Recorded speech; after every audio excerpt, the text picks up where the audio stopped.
안녕하세요. 기상 조건과 보행 환경을 통합적으로 고려한 고령층을 위한 안전 보행 경로 지도를 주제로 발표를 맡은 따숨팀 손서연입니다.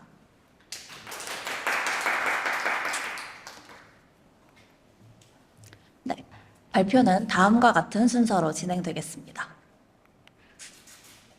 이 프로젝트는 서울 기름동에 사시는 71세 김고순 할머니의 이야기에서 시작되었습니다. 저희는 실제 인터뷰와 통계 자료를 바탕으로 화면에 보이는 특징을 가진 가상의 인물 김고순 할머니를 페르소나로 설정하였는데요. 할머니는 정년 퇴직 후 복지관 프로그램에 꾸준히 참여하고 있지만 무릎이 아프고 고혈압이 있어서 기상 변화에 특히 취약한 상황입니다. 게다가 길찾기 앱 사용에도 익숙하지 않아서 어디가 조금이라도 더 편하고 안전한 길인지 찾기 어렵습니다. 이러한 문제의식에서 출발하여 저희는 기상 조건 그리고 보행 조건을 통합적으로 고려한 안전한 길 안내 지도를 구상하도록 하였습니다. 김고순 할머니의 이야기는 우리 주변에서도 쉽게 찾아보실 수 있습니다. 대한민국은 2025년 초고령 사회에 진입을 했는데요. 65세 인구가 20%를 넘어서면서 고령층의 외출과 이동 활동도 점점 더 활발해지고 있는 시점입니다. 특히 도보 이용의 비중이 빠르게 증가하고 있는데요. 이는 곧 더 많은 고령자들이 길 위에서의 위험에 노출된다는 이야기이기도 합니다. 보행은 고령자에게 가장 기본적인 이동수단입니다. 또한 사회와 연결되는 통로이기도 한데요. 하지만 걷기가 어려워지면 단순히 이동이 불편해지는 것을 넘어서 장보기, 병원 방문조차 어려워지고 이는 곧 사회적인 고립으로 이어질 수 있습니다. 결국 이러한 제약은 고령자의 신체적 그리고 정신적인 건강을 악화시킬 뿐만 아니라 의료, 돌봄, 비용 등 사회적인 부담으로 확산이 됩니다. 고령자는 신체적인 특징 때문에 작은 환경 변화에도 큰 영향을 받는데요. 경사가 조금만 있어도 균형을 잃기가 쉽고 그리고 노면이 좁거나 미끄러우면 낙상의 위험이 급격하게 높아집니다. 또 폭염이나 한파 같은 기상 요인은 체온 조절이나 근력 유지에 부담을 줘서 보행 중에 사고로 이어질 수 있습니다. 이처럼 고령자는 외부 요인 환경에 굉장히 민감하고 보행 중 사고 위험이 높은 연령대입니다. 특히 보행 중 악천후에 노출되는 것은 고령자에게 큰 위험 요인이 되는데요. 실제로 폭염이나 한파와 같은 극단적인 날씨는 온열 질환과 한랭 질환의 발생 위험을 크게 높이고 있습니다. 그러나 기존의 지도 서비스는 주로 시간과 거리 중심의 경로 안내에 머물러 있는데요. 노약자의 신체적 특성과 이동 제약 요인, 그리고 편의성 요소를 충분히 고려하지 못하는 한계가 존재하고 있습니다. 따라서 저희는 고령자에게 가장 안전한 길을 안내하는 새로운 방식을 고민하였습니다.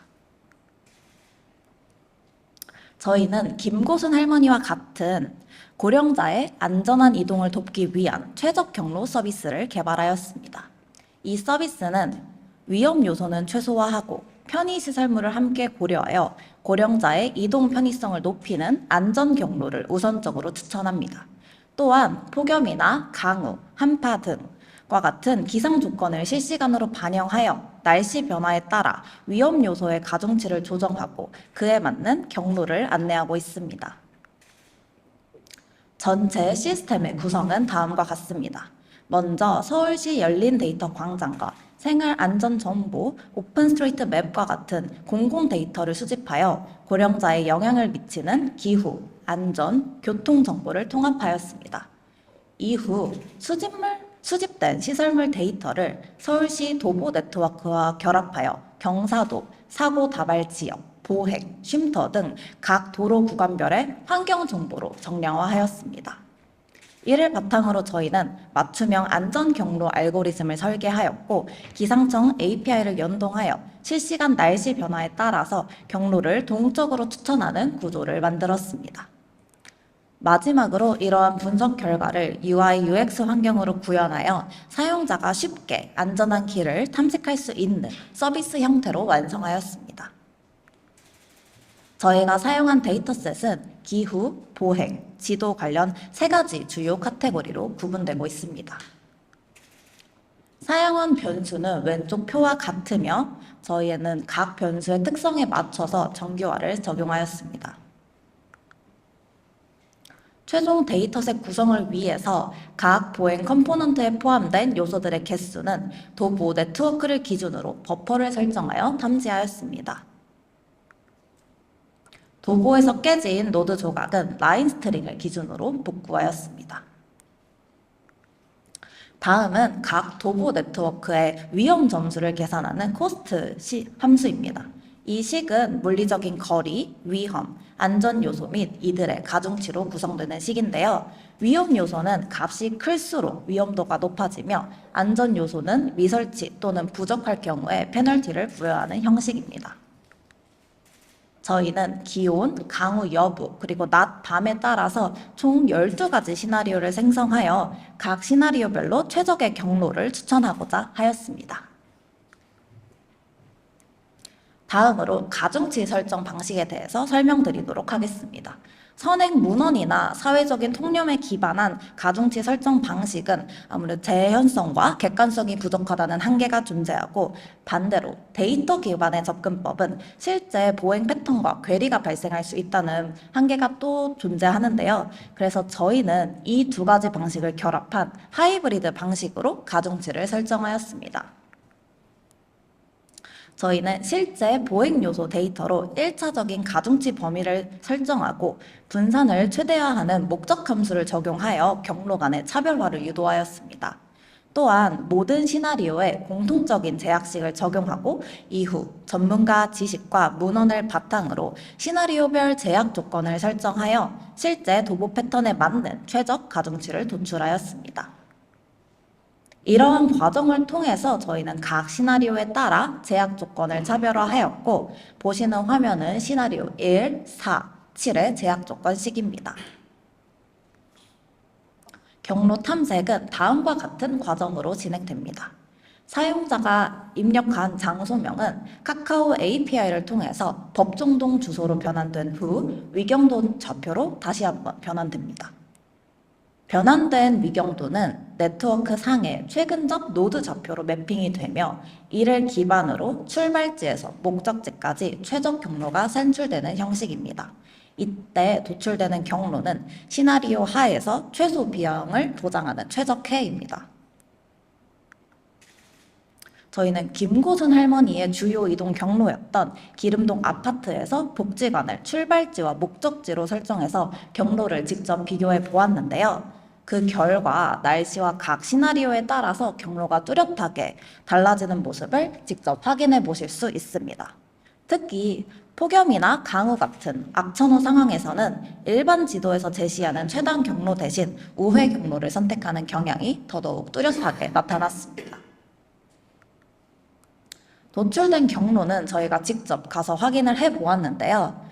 최단 경로에서는 경사로나 횡단보도 등 위험 요소가 3개 이상 발견되었으나, 폭염을 가장한 시나리오 5 길에서는 위험 요소가 나타나지 않았습니다. 이 시스템을 고령자 친화 UI UX로 구현했는데요. 영상으로 직접 확인해 보겠습니다. 저희의 시작 화면입니다. 앱 메인 화면에서는 실시간 기상 정보와 현재 위치를 확인하실 수 있습니다. 날씨 아이콘을 선택하시면 상세적인 기상 정보와 함께 기후 조건별 맞춤 건강 정보가 제공됩니다. 보시는 화면들은 각각 시나리오 1, 3, 5, 9에 해당되는 기상 상황이라고 보시면 됩니다. 저희는 고순 할머니의 주요 경로를 예시로 출발지와 목적지를 설정해 보겠습니다. 경로는 최단 경로와 안전 경로 중 선택이 가능한데요. 최단 경로부터 확인해 보겠습니다. 먼저 최단 경로를 확인하시면 소요 시간, 거리, 그리고 경로선의 주요 위험 요소 정보가 제공됩니다. 지도 하단의 안전 요소 보기 기능을 활성화하시면 경로 반경 50m 내에 위치한 안전 시설들을 확인하실 수 있습니다. 다음으로는 안전 경로를 선택해 보겠습니다.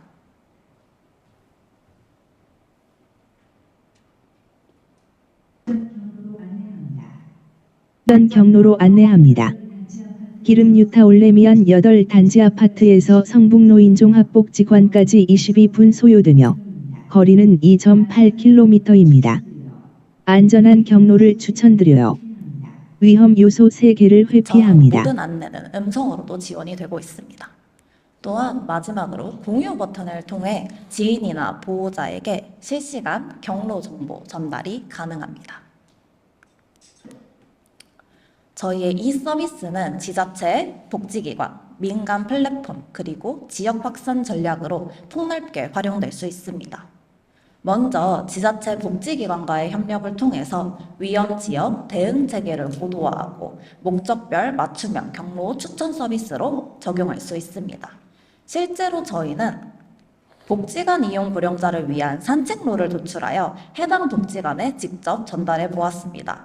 이 산책로는 날씨가 맑은 시나리오 1을 기준으로 복지관에서 출발했을 때 왕복 2km 이내의 목적지 중 위험도가 가장 낮은 경로인데요. 그 결과 노인 평균 보행 속도를 적용하였을 때 최단 경로 대비 소요 시간은 약 3.6분 늘어났지만 사고 위험도는 약 5.6% 감소하는 효과를 보였습니다. 본 프로젝트를 통해서 기대되는 지점은 기상 위험 요소에 따라서 고령자의 안전한 이동 경로를 안내함으로써 사전 예방 중심의 보행 안전 확보가 가능하다는 점입니다.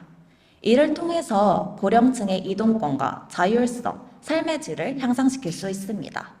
또한 복지시설 연계와 사회복지사의 동선 최적화 등을 통해서 복지 행정의 효율성 제고 뿐만이 아니라 사회 경제적인 비용 절감 효과 또한 기대됩니다. 여러 기대 효과 중 저희는 경제적 비용 절감 효과에 주목하였습니다. 앞서 제시했던 산책로 도출 결과를 기준으로 계산해본 결과 만 65세 노인 인구의 1%가 이 서비스를 이용하고 주 1회 산책한다고 가정하였을 때 2024년 기준 노인 낙상사고 발생의 확률이 인구 10만 명당 3,095명임을 고려하면 연간 약 16,900여 건의 낙상사고를 예방할 수 있다는 효과가 예상됩니다. 이에 따라서 낙상사고 부상의 75% 이상을 차지하는 골절에 대한 평균 수술 비용을 보수적으로 추정하면 약 509억 원의 의료비 절감 효과가 예상됩니다. 저희가 구축한 이 시스템은 김고선 할머니나 고령자만을 위한 서비스에 머무르지 않습니다. 휠체어 사용자나 시각장애인, 아동 등 다양한 보행약자에게도 맞춤형 안전 경로를 추천할 수 있는 인프라로 확장될 수 있습니다. 또한 시간대나 혼잡도, 행사 일정, 개인의 건강 상태 등 보다 개인적인 상황을 반영하는 AI 기반 경로 추천 고도화 또한 가능합니다. 운영 단위 역시 시범 지역을 넘어서 구 단위, 나아가 서울시 전역과 전국 도시로까지 확대될 수 있으며 장기적으로는 공공교통과 복지 서비스를 통합하는 시니어 안심 길찾기 모델로 발전할 수 있습니다.